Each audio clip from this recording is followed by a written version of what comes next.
there is 71% of the heirs who are inheriting wealth will also change financial advisors because that connection between their parents' advisor and the next generation has not happened. So there's this huge amount of wealth shift and movement that's happening. This is the Angel Next Door podcast, where we will talk about all things angel investing, what it is, who does it, how do we find them, what does it mean to invest in an early stage company. If you have ever wondered how you can affect the change you want to see in the world, then tune in to learn more. In this episode, I'm talking to Carrie Nelson of Atlas Point to dive deep into the evolving world of wealth management and the monumental changes brought on by the great wealth transfer. We discuss why industry growth is shifting, how behavioral science and human connection are becoming critical for financial advisors, and why women and the next generation will play pivotal roles in the future of wealth. We also touch on how AI, financial education, and emotional intelligence intersect. Enjoy the show. Well, Carrie, welcome to the Angel Next Door podcast. Thank you. It's great to be here. I am excited to talk to you about some very interesting things around wealth management, the great wealth transfer, all kinds of fun things like that. So let's start out. Tell us a little bit about your background and then what led you to Atlas Point. So I started my career with Ernst Young, and we was focused on the lending side of the business. So mortgages, credit cards, auto finance, that type of thing. Left EY and went to Experian and learned a lot about data and analytics and how that's applied on the lending side of the business. It's very transactional business. So right product, right time, right person, all of those things. And then when I returned to EY, I was a principal. And at the time we were living in St. Louis, which is a wealth management hub. Ended up leading wealth asset management and financial services in St. Louis, wealth and asset management west of the Mississippi. Had some global wealth management accounts and things of that nature. And that's when I realized, wow, this is a high-touch relationship business. It's a bit more resistant to data and analytics.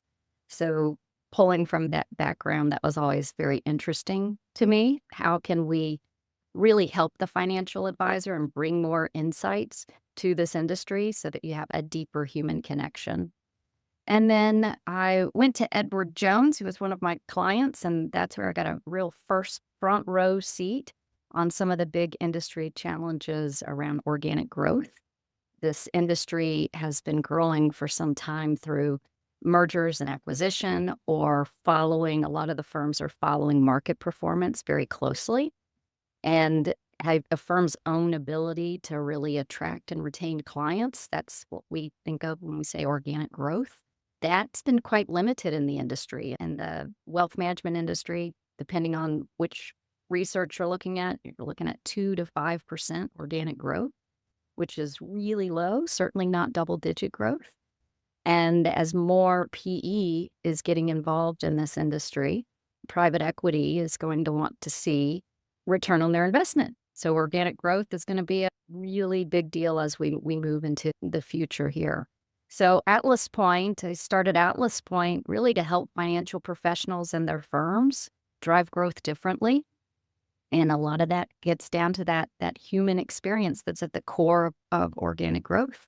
That's how you would attract and retain clients and assets. So when you say growth within wealth management, explain a little bit more about what that means. What growth within wealth management means?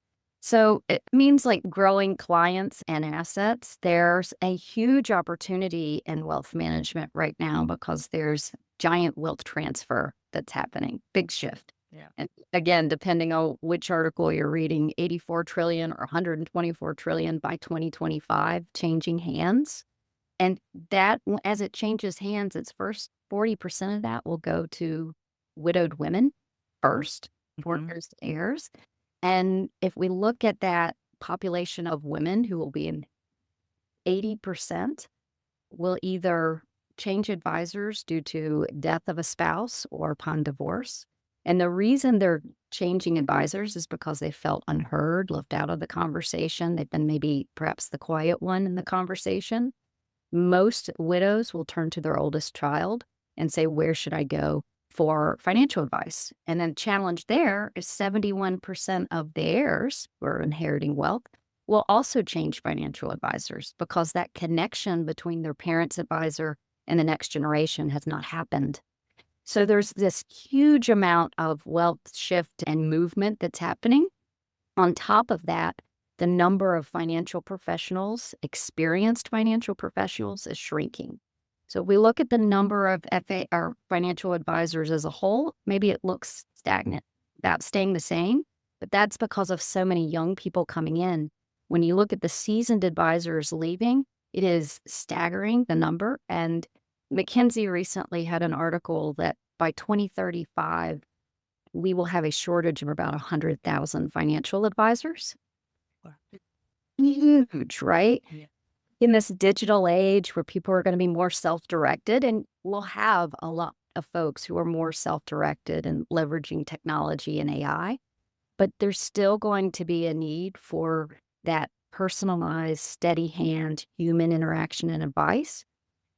And we can keep rolling here, but this is why the role of the financial professional is going to change. And Atlas Point wants to be right in the heart of that newly defined role. Yeah. So tell us more about what it is specifically that Atlas Point can do. Yeah. So Atlas Point is helping educate financial advisors as they make this transition into the future of wealth management. We're bringing not only education on a variety of topics, which I can touch on, but we're also bringing insights and then helping them connect and engage with clients and prospects and using behavioral science to do that piece. So there's two sides to this organic growth challenge. There's addressing your clients and serving them the way they want to be served. And then there's also helping the financial advisor evolve into the future. And if we step back and think the role of the financial professional when we were young was more like stock picking and things like that. And then you move to current day, and it's been with the support of fintech firms and things, it's been more about financial planning and goal setting and are you prepared for retirement and those types of things. It's really going to shift again, even the next generation's thinking about retirement entirely differently, maybe not even using that word. The job and cash flow, all of that's going to be quite different with the next generation. But where the financial professional is really going to shine is one, from a relationship perspective and understanding underlying human fears and behaviors and holding us accountable when our emotions are getting in the way of our financial decisions. That's going to be huge, but they've got to be trained on that. And number two, really being the quarterback. So this is a different role. They've got to understand tax strategy, not just financial planning, but tax strategy and alternatives and more complex. Let me get you to the right estate planner. And the years you're playing that quarterback role is a bit of a shift in skill set and education than what we've seen the financial professional play in the past. And so Atlas Point's really aligned with that whole agenda, enabling the advisor, but also equipping them with tools they can use with their client for a deeper connection. Yeah. Wow. So give us some examples of how they would use that. So for the financial professional, again, that's our target audience, right? And I know this is a little different here, but we're getting a front row seat. I'll hit the emotional piece second and start with more of the technical tools. Like we actually have education around tax strategy and things of that nature to help them professionally make that transition and play the quarterback, right? From a behavioral standpoint, we have worked with Washington University, a number of PhDs. We've got a bunch of different behavioral surveys and engagement tools that they can use with clients and prospects. We've even developed applications that are client-facing, but we also develop applications for firms that are advisor-facing. One of our most simple tools is a behavioral survey that they can use with clients to understand how the client thinks and feels about their money. So it takes less than 5 minutes. It's quite detailed, and the report out is detailed for the client. so they can learn about their financial strengths. But it also gives you a common language to talk to your spouse about underlying financial fears. We all have financial fears or financial blind spots, and a lot of those are baked in early in childhood. And being able to talk about them and have a common vocabulary can really help. But we also provide the financial advisor with tips on what to ask, say, do to really help pull this person out of stress. Because talking about our personal money can be stressful. Pull this person out of stress and help to influence a better financial decision that's going to lead to a stronger, more positive financial outcome. And you want me to give examples of how that works? Sure. Okay. So, for example, we had a financial advisor out on the West Coast, and she was working with a fella who had inherited a really nice piece of property from his grandmother in California, and he could not afford to keep it. He could not afford the taxes, he could not afford the upkeep, and she had put all sorts of really logical, rational plans in front of him on all the reasons why selling it might be a good idea. And he just couldn't hear it because he could remember the summers, grandmas, and all these things. Yeah.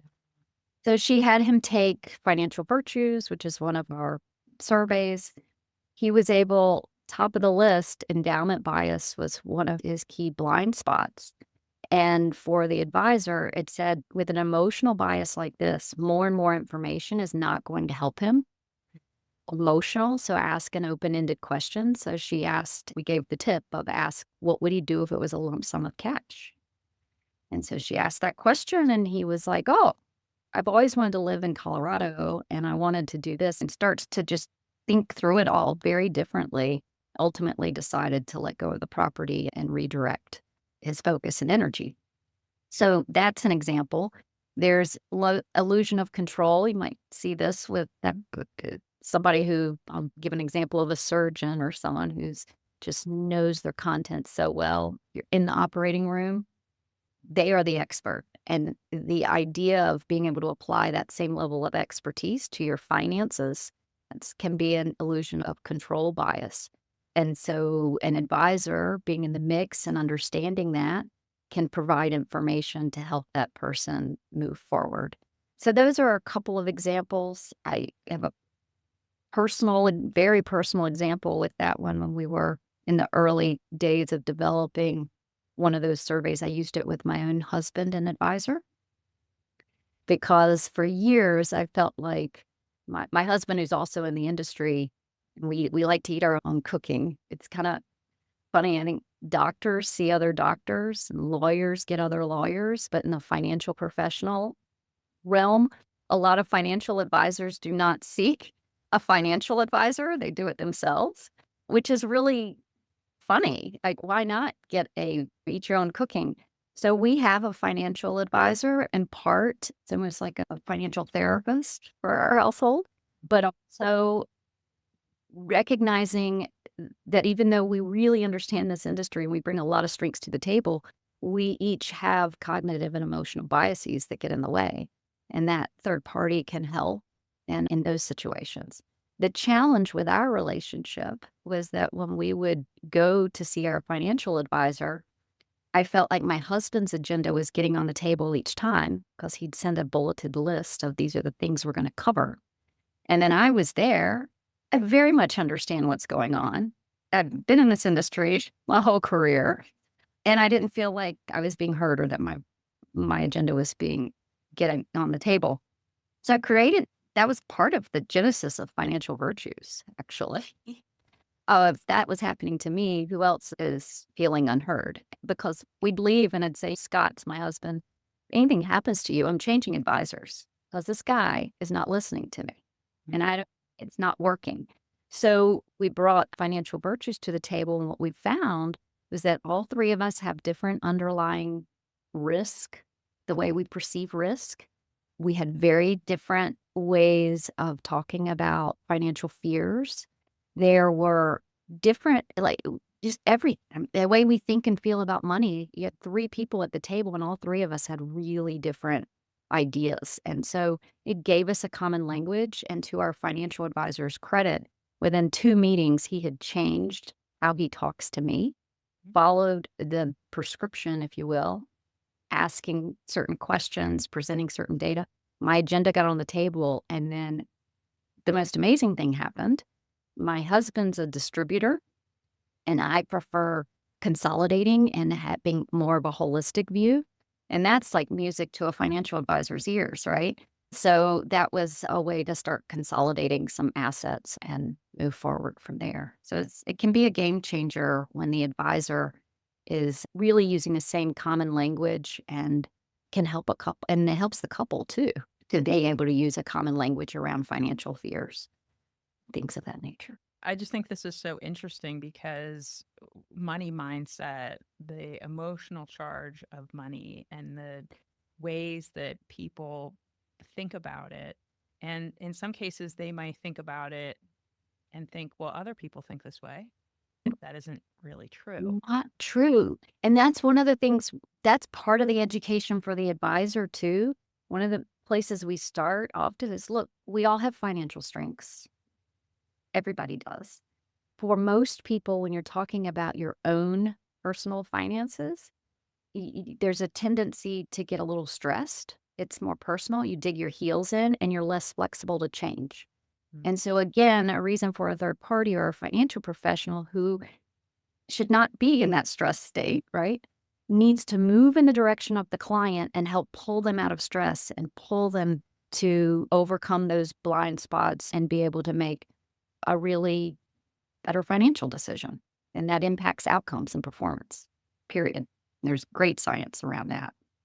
Yeah. And I think it could mean not only is there more harmony in the relationship of either the person and the financial advisor or the person, their partner and financial advisor, all of that, but you're also now aligning more with your values, what you care about, and your money.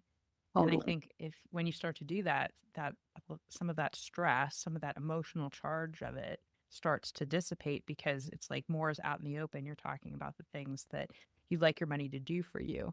Because at the end of the day, money is paper, right? But it Mhm. is a tool that That's we can all. use to help us get the things that we want. And that could be wealth in the way of time, in the way of your health, in the way of your relationships, all of those things. And of course, all the things that money can buy from a monetary standpoint. So, yeah, so I think this is really interesting because I don't know, when I first met you and I heard about this, I thought, well, I don't hear a lot of other people talking about it. And with this great wealth transfer and how many women are going to be coming into wealth, they need to be heard and they need to feel not so stressed out and emotionally overwhelmed by what's happening, right? Totally. Exactly. And there's a huge opportunity for everyone to learn. There's an advisor, and this is a very common case. So I'll use a specific example, but I think it's very common. He had been working with this couple for 20 years. They're retired. The husband, a doctor, had managed all of the financial everything, right? After the first meeting, the wife never even came to the meetings anymore. Right. He, Yep. everything. Fast forward, and this husband had some illusion of control by like just recency bias, all those things. He had moved to cash at one point because he got scared during the financial crisis in 2008. Moved probably too much to cash and against what the advisor was recommending. Fast forward, now there's health challenges for both he and his wife, but he had cancer and like a number of other things. It was very clear to the advisor it's time to engage the wife. Pretty late in the game, given 20 years have gone by. So reaches out, engages. The wife doesn't even want to come to the meeting. I'm an ostrich when it comes to my money. I don't know enough to even know what questions to ask. I can't do this. This was one of the ways, using one of our simple tools that it's friendly. We've tested on fifth graders. Like it's a way to introduce, it's not crazy language or anything like that. She was able to take that and said, oh my goodness, I have financial strengths. I have confidence and I have questions. So she comes to the meeting prepared with questions now. They had a deep dive. She was like, oh, when I was a kid, this is how I felt. Suddenly, the advisor realized I should have had her at these meetings for a very long time, including back when we were going through the financial crisis, because she has great intuition about money. She has great financial strengths. She's connecting the dot, and she was just doing an amazing job of connecting a lot of different pieces that he had struggled with before. And then on top of that, this couple, because they were experiencing health challenges and everything, and they were watching their savings dwindle, and they were scared. And they both kept saying they're scared, but they were scared for really different reasons. And so this gave them a vocabulary to have a better conversation with each other as well, and then put a plan in place to move forward. So that's how it can work. It, everybody, it needs to be part of the conversation. Right. Yeah. I have friends. I'm sure you do too. Like friends who are like, "Oh, my husband handles that. Do I really even need? I trust him." But we all need to be part of the conversation. Yeah, I think I've written this book, Unapologetic Wealth, that comes out in March, and I'm just baffled at the money stories that people were telling me as I was writing the book, and women who were very accomplished, very successful, but they did have, and I like the way you put it, they had an ostrich mentality. They were burying their head in the sand about what was really going on with their finances. They were either leaving it to the husband, and in some cases they were doing that because they were looking at it like a chore. Well, this is something else that I would have to do. And yes, I could do it, but I'm just going to let my husband do it. I have to do all these other things with the kid, whatever the story is. But then there's also, or I'm going to leave it to my financial planner, and I'm just not really going to look at it more than maybe once a year. And as long as everything like seems okay for the next couple months, I think it'll be fine. But in a lot of cases, they're not really thinking about this long-term strategy of what's needed 10 years, 5 years from now, 10 years from now, and a little bit farther out. And then how about all the way out, like with legacy planning and things like that? I think in a lot of cases, people are like, oh, I don't want to think about that. I'd have to think through scenarios about if I died or my spouse died or whatever. I get it. I went through it. It's not at first the most fun thing to do, but then once you do it and you start to have the conversations, and I think the more you're talking about it, it really does help to make all of the conversations better, and it helps you to come up with a better plan. 100%. Those are all excellent points, especially on the time horizon and planning. We don't want to think that far out. There's been a real shift in mentality, especially with the younger generation, that planning horizon is getting very short. And COVID has also accelerated how people are thinking about money in the planning horizon. It has really shortened. So when we think about boomers, where you had pensions and retirement plans and all that, that's automatic. You're thinking longer term. If we skip now to Gen Z or younger, the next generation, the planning horizon it's less than 5 years, in some cases 1 year out. It's so immediate. And that's going to change how we plan as well. And the reason COVID impacted it was like, no, I want to enjoy this vacation today. So I'm hearing new terms, especially from younger generations, about micro retirements and things like that. I'm like, what in the world is that? But they're really thinking about that planning horizon very differently. And it's going to be interesting to see how it plays out. I know, I think about my stepkids, they're in their 20s, and they do think like that. So my husband and I are always encouraging them, let's think about what you want to let your life to be like 5, 10, 15 years from now, because time goes faster than you think, right? Goes faster than you think. And so financial advisors are seeing this, especially with their Gen X clients who have these 20-year-old or younger adults, children, and they're saying, hey, Gen X, you may need to plan differently than we have as well, like really taking that into consideration. So there's a lot of movement on that front. So you talked earlier about, you just touched on it for a minute. So let's go back and dive in a little more about AI and like this human connection. So I do believe that the human connection is just so incredibly important. But what are you seeing as far as the use of AI, and then How can we make it so there is more human connection? Yeah. So I think on one hand, oh, there's so much to say on this topic. So when I was starting Atlas Point, it was interesting. A lot of my EY colleagues and consulting colleagues, everybody was like rushing to go focus on AI. That is going to be the future. In fact, there were one woman I partner with very closely now. We have very different views on this at one point in time. She's like, there's not even going to be human advisors. We're going extreme. It's all going to be self-directed and AI and this and that. We went the other direction and said, no, there's going to be an even greater need for human connection. And I think what we're finding is the answer somewhere in the middle, right? There is going to be a greater need for that human emotional connection that's real, that's not AI. But in order to support the growing needs in the number of underserved clients and clients who have more complex needs, the financial professionals not going to need to be enabled and augment some of that role with AI and technology. That's the only way they'll be able to serve this giant growing gap between a shrinking number of advisors and a growing number of clients who have more needs. So I think there's just huge opportunity where we're seeing AI being used right now in the industry. It's heavily regulated industry. And I would already say governance around AI is like a big, tricky, everybody's trying to figure it out, right?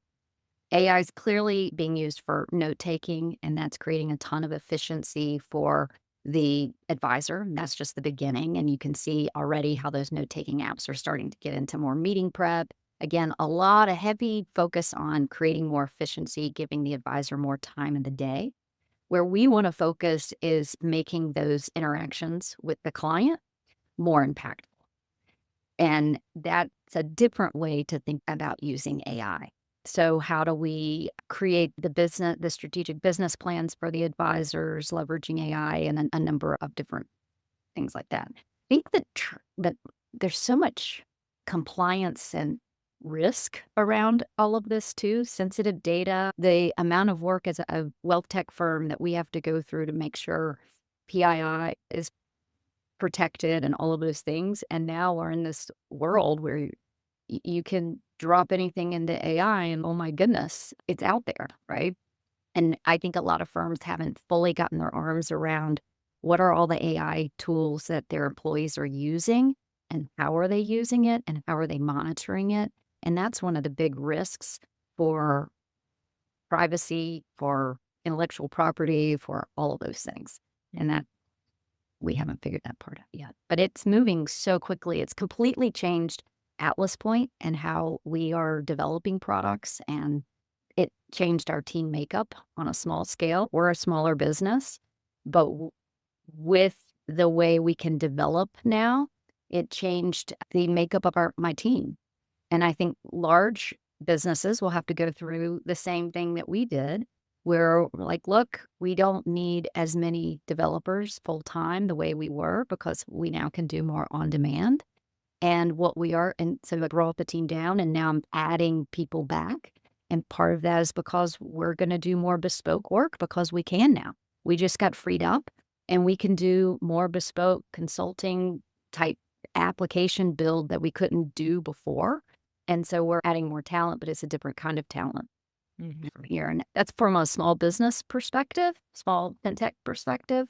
You can imagine that a large business would be going through the same type of thing.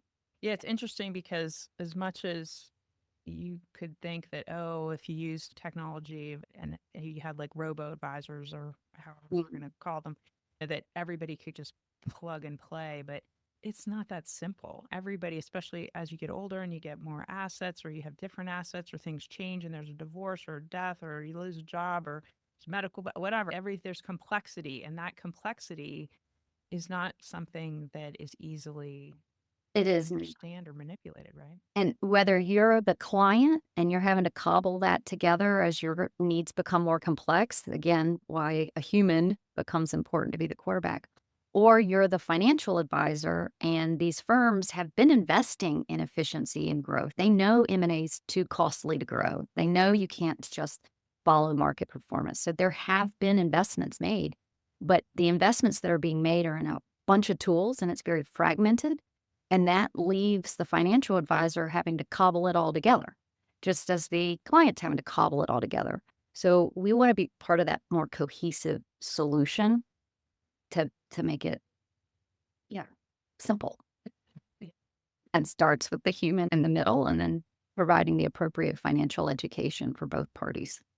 Yeah, it's such an interesting topic. So, for people that either are financial advisors out there or they're working with a financial advisor and they'd like their financial advisor to be using some of Mhm. Atlas Point's tools, how do they find out about it? Yeah. So called theatlaspoint.com. Have their financial advisor look us up, reach out to us. We work with a number of independent broker dealers already. And so their firm may already have approval and have access to these tools, but we're, that would be the best thing to do. Yeah. Excellent. Well, Carrie, thank you so much for coming on the podcast today and sharing all this great information with us.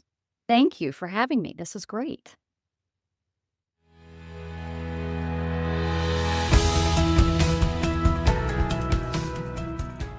Thanks for listening. To connect with me, visit my website at marciadawood.com. And please subscribe, follow, and leave a review. It helps the podcast get seen by more people. And remember, you can also find the Angel Next Door podcast on YouTube too. And if you're looking to learn more about investing in the changes you want to see in the world, sign up for Ann and Bill Payne's ACA Angel University classes. Go to theangelcapitalassociation.org, all one word, to find out the schedule. And classes are now available on demand.